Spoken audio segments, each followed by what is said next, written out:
are here to build Lamelo Ball his championship dream team and give him a set of teammates that are really going to help him get to the NBA Finals. If you guys enjoy this video, do me a favor and smash that like button. If you guys are new, be sure to hit that subscribe button, but also comment down below what player I should do next. Now, looking at this team, I think there is one really bright addition to this team that is, in my opinion, pretty underrated, and that is going to be Mason Plumlee. I know that may come to a shock to a lot of you guys, but I actually really think Plumlee is underrated for what he really does. He's a really quality rebounder and actually has a pretty good playmaking ability as well, and he is trying to, switch up his shooting a little bit, obviously going lefty. Hopefully it works out for him. But the rest of the team, Terry Rozier is nice other than the fact that he is so inconsistent. Like, he literally either drops like 25 or he'll drop 5. And he takes the same amount of shots both times. So, it does get pretty rough with Terry. He is a solid player, though, nonetheless. Gordon Hayward, obviously dealing through injuries, has had some pretty bright spots, every once in a while. Kelly Oubre, as a Warrior fan, obviously he didn't do really much for us. But I do like Oubre on the Hornets. I think he is a good fit. And then the plethora of young talent that has had so many issues for whatever reason. PJ Washington, James Bouknight, Miles Bridges. It's just left and right with their young core. So, yeah, Lamelo Ball definitely needs some better teammates. Now, as always, I do try to keep this a little realistic as far as who we are going to be looking for or trading for. Now, in this situation, would the Warriors ever trade Clay? Absolutely not. And yes, I cheesed it a little bit. We had to go into free agency and pick up Bridges. Technically, he is a part of this team, and technically, there's a ton of reports saying that he's going to end up signing with this team by the end of the year, so whatever. Technically, the rights to Bridges is still to the Hornets, so we're going to just roll with that. But again, I think Klay Thompson is a really good fit next to LaMelo. Klay literally just dropped 54 points last night. And overall, I just think that it really does benefit, or he will benefit playing next to a guy like LaMelo Ball.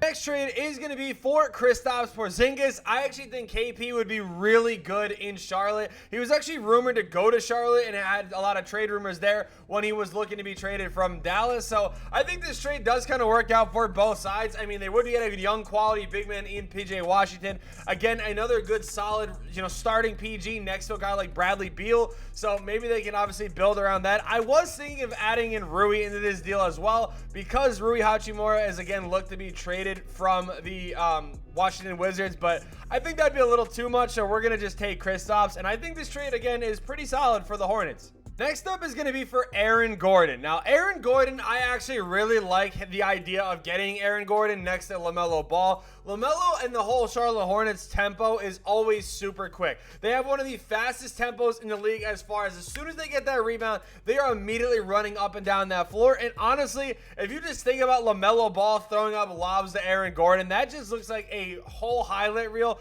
waiting to happen, and definitely something I think we all would want to see. Overall, Aaron Gordon's a solid defender. He really improved since he got to Denver. He's a decent rebounder, and again, he's a really good finisher and also has the ability to stretch the floor. So I think, honestly, he would be a really good fit in Charlotte next to LaMelo.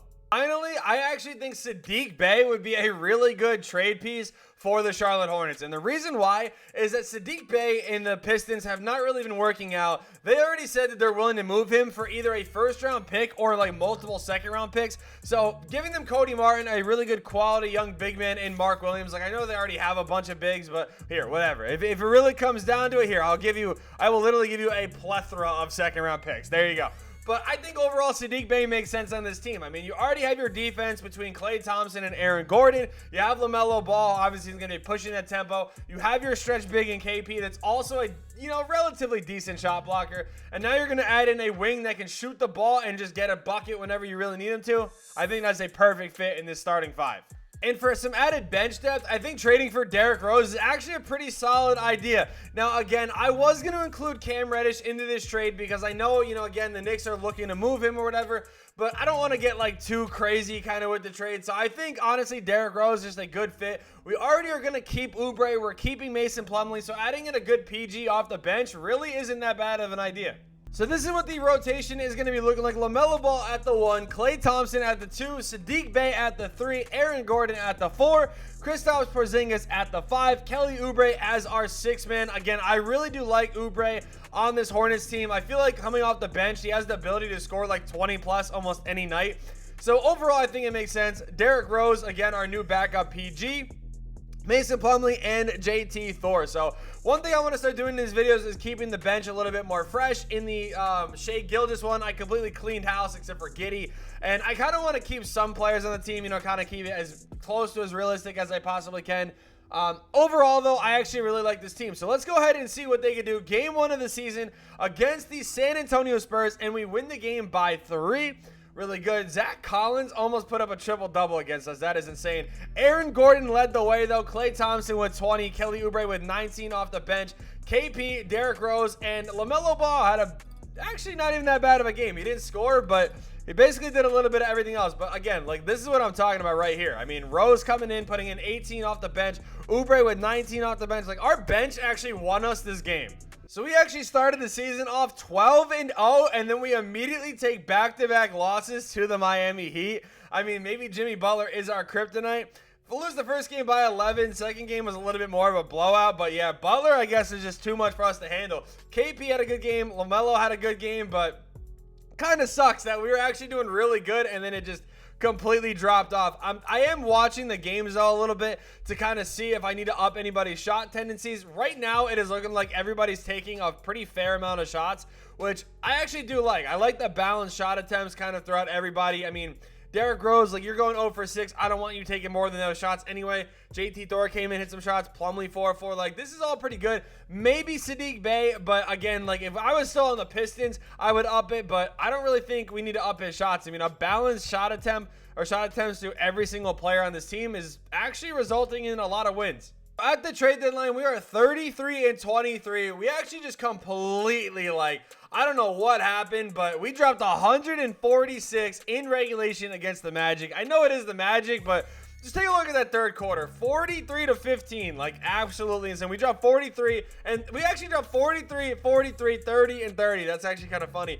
But, I mean, you know, Klay dropping 31, LaMelo dropping 26 and 14, Oubre with 21, KP with 19, 15, Aaron Gordon with 17, 5, and 6, Sadiq Bey doing his thing. Like, overall, I'm actually really liking what I'm seeing from this team here. Let's see, did we get any all-stars here? I do want to start checking this in these videos too. Lamelo Ball is an all-star, which is really good. That is probably the only one we're going to get. Yeah, so no Klay. No KP. Those are the two that I was kind of hoping for, but I mean, it is what it is. So let's go ahead and take a look at the season stats here. Again, I almost forgot to turn injuries off, and that would not have been too great. So 2 20-point per game scores on the team between LaMelo and Klay. You love to see it. KP averaging 18.5. Aaron Gordon just under 15 points per game. But overall, I'm liking what I'm seeing as far as those stats go. Let's take a look at the NBA standings here. So as far as scoring goes, we are the 7th best team in the NBA, and defensively, we are the 4th best team in the NBA, which is interesting because I thought defense was going to be the reason why we ended up losing a lot, but we're actually not doing too bad. We're the 7th seed right now. Yeah, we got to pick it up a little bit. Surprise, surprise, Luka Doncic is your MVP, Paolo Rookie of the Year, Ben Simmons, 6th man of the... I don't think I've actually ever seen that one. Giannis, Defensive Player of the Year, Cade, Most Improved, Taylor Jenkins, Coach of the Year. Not too bad, not too bad. Can we get anybody? And we do. We get LaMelo on the All-NBA third team. Not bad. All defensive teams, we have nobody, and nobody on the rookie team. So, not too bad, not too bad. We were the 6th seed, so we just dodged the play-in, which is obviously pretty good. Let's go ahead and take a look again. To close out the year, we actually dipped under. So we had 3 players that averaged 19 points per game, which isn't bad. Overall, I think this team did, you know, pretty solid. I mean, they could have done a little bit better, in my opinion. Like, I don't know. I feel like we just lost some games that we shouldn't have. But 47-35, again, could have been a little bit better. But let's see how the playoffs go. So we are going up against the Cleveland Cavaliers in round number 1, which could prove problematic. We do lose game number 1 by 7. And oh my God, KP 5 of 20, not what we were looking for. So we lose 2 right away. Luckily, these are the games in Cleveland. Kevin Love is almost putting up triple doubles. Like, what are we doing here, man?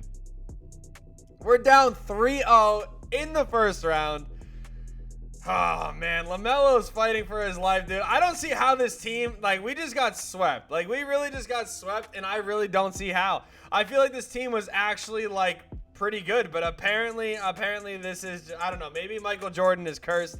maybe he is just not meant to win an NBA championship, because overall, I think this team is pretty good. We started the year on 12-0. So LaMelo Ball, KP, Clay, Sadiq Bey, Oubre, Aaron Gordon, Derrick Rose, Mason Plumlee, JT Thor was a part of the rotation. I don't know. Let me know what you guys think. You know, who else would you guys have put on this team or whatever? I think it was actually a pretty solid team. It is what it is, though. Thank you guys so much for watching. I hope you guys did enjoy. And, again, comment down below who you guys want to see next.